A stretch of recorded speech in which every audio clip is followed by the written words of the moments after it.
উদির সাহেব মনে মুদ্রা কিছু নেই রে, বউ বাচ্চা লিয়ে ফাঁসাদ বানাইছে। খামোশ বেদবিস।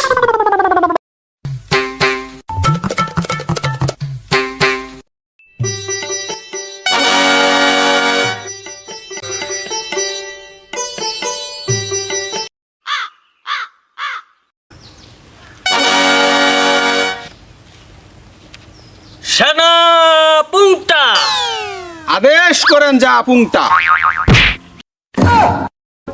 সেনা পুংটা, আমার রাজ্যে এত গরম, গরমের ঠেলায় মানুষের চলে যাচ্ছে শরম।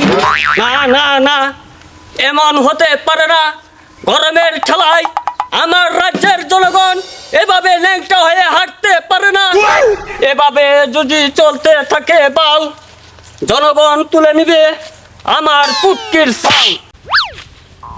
সেনা পুংটা, আদেশ করুন যা পুংটা। আপনারা রাজ্যে কি করছেন বাল? যা পুংটা, আমি তো হিট অফিসারকে নিয়োগ দিয়েছিলাম, উনি তো ইন্ডিয়া পালিয়ে গিয়েছে, আমি কি করব?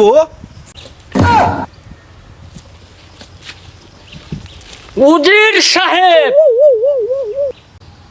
আদেশ করেন মারাগাস। উজির সাহেব, আপনি আমার প্রাসাদ থেকে এত এত মুদ্রা নিয়েছেন, এখনো তো পারলেন না। হিট অফিসার কেমনে পালিয়ে গেল মহাভারতে? আপনি আমার কাছে জবাবদিহিতা করেন। মহারাজ, উদির সাহেব মনে মুদ্রা কিছু নেই রে, বউ বাচ্চা লিয়ে ফাঁসাদ বানাইছে। খামোশ বেদবিস। মারাগাস, হিট অফিসার মহাভারতে পালিয়ে গিয়েছে, তাকে তো ও রাজ্য থেকে ধরে আনা সম্ভব না। ওকে আমাদের রাজ্যে এনে কি করব? ও তো আমাদের রাজ্যে গরম আরো বাড়িয়ে দিবে। কারণ ওই হিট অফিসার যেসব অশ্লীল পোশাক পরে, ওইটা দেখে আমাদের রাজ্যের জনগণের শরীর আরো গরম হয়ে ওঠে।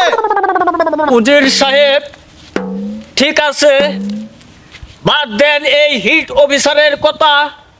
সেনা পুংটা, আদেশ করুন যা পুংটা।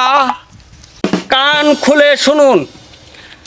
আমার প্রাসাদে যত মুদ্রা আছে, সমস্ত মুদ্রা দিয়ে আমার রাজ্যের জনগণের এসি কেনার ব্যবস্থা করুন।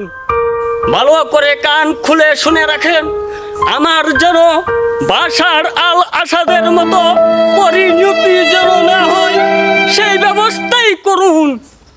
তাই হবে যা পুংটা, আপনার আদেশ আমি অক্ষরে অক্ষরে পালন করব।